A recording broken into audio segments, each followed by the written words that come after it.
नमस्कार, आप देख रहे हैं सत्य हिंदी और मैं हूं आपके साथ कृति सिंह। आइए रुक करते हैं इस वक्त की बड़ी खबरों की ओर। पीएमओ के खिलाफ कांग्रेस ने खोला मोर्चा, लगाए गंभीर आरोप। कांग्रेस ने प्रेस रिलीज कर किया बड़े खुलासे का ऐलान। प्रेस रिलीज में कांग्रेस ने पीएम मोदी से पूछे 5 तीखे सवाल। कांग्रेस ने नवनीत सहगल के मुद्दे पर खुलासा करना शुरू कर दिया है। कांग्रेस ने प्रेस रिलीज जारी कर पीएम मोदी से 5 तीखे सवाल पूछे हैं। कांग्रेस ने सवाल उठाए कि पीएमओ में और कौन से रैकेट चल रहे हैं और इसके लिए कौन जिम्मेदार है। पीएम मोदी मौन मोदी क्यों बन गए हैं, जो कभी पूर्व पीएम डॉक्टर मनमोहन सिंह को कहते थे कि रेनकोट पहनकर नहाते हैं। कांग्रेस ने हिरेन जोशी की भूमिका, उनकी स्थिति और जांच से बचाने के आरोप भी उठाए। कांग्रेस ने हिरेन जोशी पर सवाल पूछा कि पीएम मोदी जवाबदेही सुनिश्चित करने के बजाय एक कथित भ्रष्ट अधिकारी की जगह दूसरे को लाकर म्यूजिकल चेयर्स क्यों खेल रहे हैं। साथ ही ये भी दावा किया कि उत्तर प्रदेश में योगी सरकार के दौरान भ्रष्ट अधिकारियों को संरक्षण मिला। कांग्रेस ने पूछा कि क्या ये भ्रष्टाचार पर पूरी तरह से पर्दा डालना नहीं है, जबकि पीएम मोदी लगातार न खाऊंगा न खाने दूंगा जाप करते रहते हैं। कांग्रेस ने पीएमओ पर घोटाले और पारदर्शिता की कमी का आरोप लगाया। नवनीत सहगल पर यूपी योजनाओं में 112 करोड़ रुपए का घोटाला। प्रसार भारती का अध्यक्ष बनने के बावजूद सहगल के खिलाफ जांच नहीं, सस्पेंस बढ़ा। कांग्रेस ने शुक्रवार को कहा कि प्रधानमंत्री कार्यालय यानी कि पीएमओ देश की सबसे ताकतवर संस्था होने के बावजूद संदिग्ध लोगों के हाथ में चल रहा है। ये आरोप प्रसार भारती के पूर्व अध्यक्ष नवनीत सहगल की अचानक इस्तीफे के बाद उठे हैं। कांग्रेस प्रवक्ता पवन खेड़ा ने कहा कि सहगल और उनके सहयोगियों ने यूपी में ओडीओपी और विश्वकर्मा श्रम सम्मान जैसी योजनाओं में 112 करोड़ रुपए का घोटाला किया। सहगल के बेटों की कंपनियां में फंड डाइवर्ट किए गए, बावजूद इसके उन्हें प्रसार भारती का अध्यक्ष बनाया गया। खेड़ा ने कहा कि पीएमओ एक पारदर्शी संस्था नहीं है।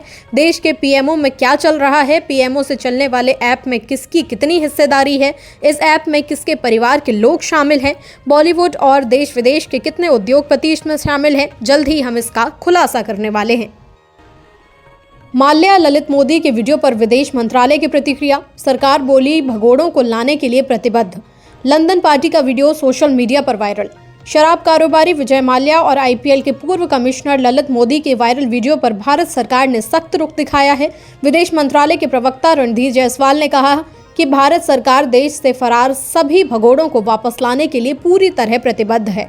उन्होंने बताया कि इस मामले में कई देशों के साथ बातचीत चल रही है और सरकार इस दिशा में लगातार कोशिश कर रही है। ये बयान लंदन में विजय माल्या के 70वें जन्मदिन की पार्टी के वायरल वीडियो को लेकर आया है, जिसे ललित मोदी ने सोशल मीडिया पर साझा किया था।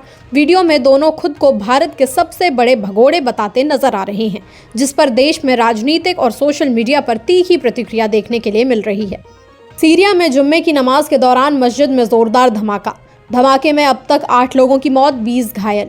अलावी समुदाय पर बढ़ते हमलों से बढ़ रही चिंता। सीरिया के होम शहर में शुक्रवार को एक मस्जिद में जोरदार धमाका हुआ, जिसमें कम से कम 8 लोगों की मौत हो गई और 20 लोग घायल हो गए। ये धमाका अलावी समुदाय बहुल इलाके वादी अल दहब की इमाम अली बिन अबी तालिब मस्जिद में जुमे की नमाज के दौरान हुआ। सरकारी मीडिया के मुताबिक मस्जिद के अंदर पहले से ही लगाए गए विस्फोटक से यह हमला किया गया। धमाके के बाद इलाके में अफरा तफरी मच गई और चारों ओर एम्बुलेंस की आवाज़ें सुनाई दी। गृह मंत्रालय ने इलाके को घेर लिया और जांच शुरू कर दी है। असद सरकार के पतन के बाद से अलावी अल्पसंख्यक समुदाय पर हमले बढ़े हैं, जिससे लोगों में डर का माहौल है। पेंटागन रिपोर्ट में अरुणाचल को चीन का कोर इंटरेस्ट बताया गया। चीन ने भारत यूएस रिश्तों में दरार डालने के आरोपों को किया खारिज। पाकिस्तान के साथ चीन के सैन्य सहयोग पर भी रिपोर्ट में जोर। अमेरिकी पेंटागन की रिपोर्ट में अरुणाचल प्रदेश को चीन के कोर इंटरेस्ट बताने और भारत अमेरिका रिश्तों को कमजोर करने के आरोपों पर चीन ने कड़ी आपत्ति जताई है। चीन ने रिपोर्ट को गैर जिम्मेदाराना और बेबुनियाद बताया। चीनी विदेश मंत्रालय के प्रवक्ता लिन जियान ने कहा कि बीजिंग भारत के साथ रिश्तों को दीर्घकालिक नजरिए से देखता है और बातचीत व सहयोग के जरिए मतभेद सुलझाने को तैयार है। चीन ने दावा किया कि सीमा हालात स्थिर हैं और बातचीत के चैनल खुले हुए हैं। वहीं चीनी रक्षा मंत्रालय ने कहा कि अमेरिका हर साल ऐसी रिपोर्ट जारी कर चीन के आंतरिक मामलों में दखल देता है और चीनी सैन्य खतरे को बढ़ा चढ़ाकर पेश करता है। जेलेंस्की और ट्रंप की फ्लोरिडा में अहम मुलाकात। सुरक्षा गारंटी और पुनर्निर्माण समझौते पर चर्चा। जमीन छोड़ने जैसे संवेदनशील मुद्दों पर बातचीत जारी। यूक्रेन के राष्ट्रपति वोलोदिमीर जेलेंस्की इस वीकेंड फ्लोरिडा में डोनाल्ड ट्रंप से मुलाकात करेंगे। दोनों नेताओं के बीच अमेरिका की शांति योजना के सबसे संवेदनशील मुद्दों पर चर्चा होगी। जिसे आगे चलकर रूस के सामने रखा जाना है। जेलेंस्की ने कहा कि ये बैठक कई हफ्तों से चल रही कूटनीतिक कोशिशों का अहम पड़ाव है। बातचीत में यूक्रेन की सुरक्षा गारंटी, युद्ध के बाद पुनर्निर्माण के लिए अमेरिका के साथ आर्थिक समझौता और क्षेत्रीय मुद्दे शामिल होंगे। जेलेंस्की ने साफ किया कि कुछ फैसले सिर्फ नेताओं के स्तर पर ही हो सकते हैं। उन्होंने माना कि शांति योजना लगभग तैयार है, लेकिन जमीन और सुरक्षा जैसे नाजुक मुद्दों पर अभी भी सहमति बनना बाकी है। H-1B वीजा अपॉइंटमेंट में देरी पर भारत ने अमेरिका से उठाया मुद्दा। MEA बोला, कई भारतीय लंबे समय से फंसे, परिवारों को हो रही परेशानी। अमेरिका ने H-1B वीजा नियम और फीस दोनों सख्त कर दी। H-1B वीजा अपॉइंटमेंट में हो रही देरी और परेशानियों को लेकर भारत सरकार ने अमेरिका से मुद्दा उठाया है।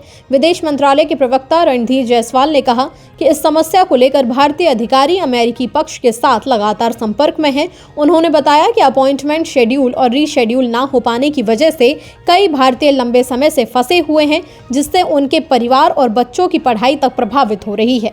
जायसवाल ने माना कि वीजा देना किसी भी देश का संप्रभु अधिकार होता है, लेकिन भारत ने अपनी चिंताएं वॉशिंगटन और नई दिल्ली दोनों जगहों पर रखी है। अमेरिका ने 15 दिसंबर से H-1B और H-4 वीजा के लिए जांच प्रक्रिया और सख्त कर दी है, जिसका असर दुनिया भर के आवेदकों पर पड़ चुका है। एयर प्यूरिफायर पर GST घटाने की PIL पर केंद्र का विरोध। केंद्र बोला, कोर्ट का दखल संविधान के खिलाफ। दिल्ली हाईकोर्ट ने केंद्र से मांगा जवाब, सुनवाई 9 जनवरी को। दिल्ली हाईकोर्ट में एयर प्यूरिफायर पर GST 18% से घटाकर 5% करने की मांग वाली याचिका पर केंद्र सरकार ने सख्त आपत्ति जताई है।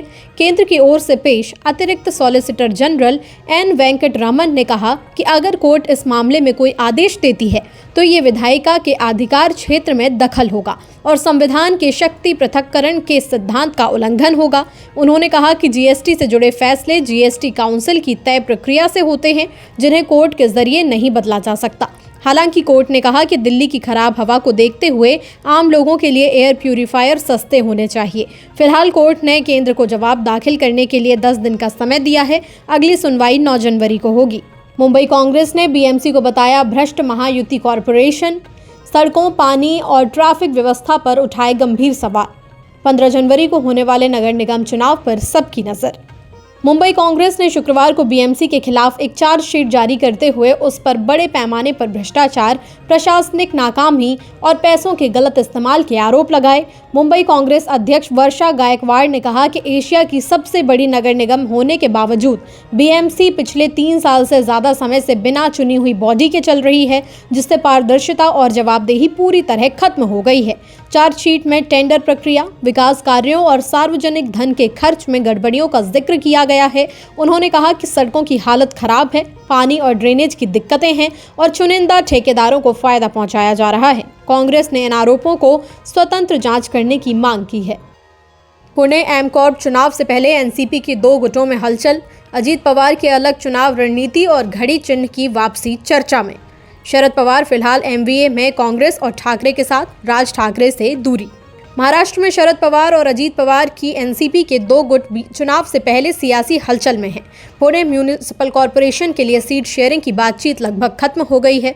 अजीत पवार, जिन्होंने 2023 में अपने चाचा शरद पवार से अलग होकर BJP के साथ गठबंधन किया था, अब अपने गुट की ताकत अलग चुनाव में देखना चाहते हैं। शरद पवार फिलहाल MVA में कांग्रेस और ठाकरे के साथ हैं, लेकिन राज ठाकरे और MNS के साथ काम करने पर कोई फैसला नहीं है।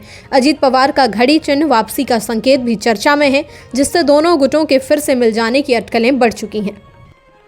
भारत ने बांग्लादेश में निष्पक्ष चुनावों का किया समर्थन। 17 साल बाद BNP नेता तारिक रहमान की वापसी।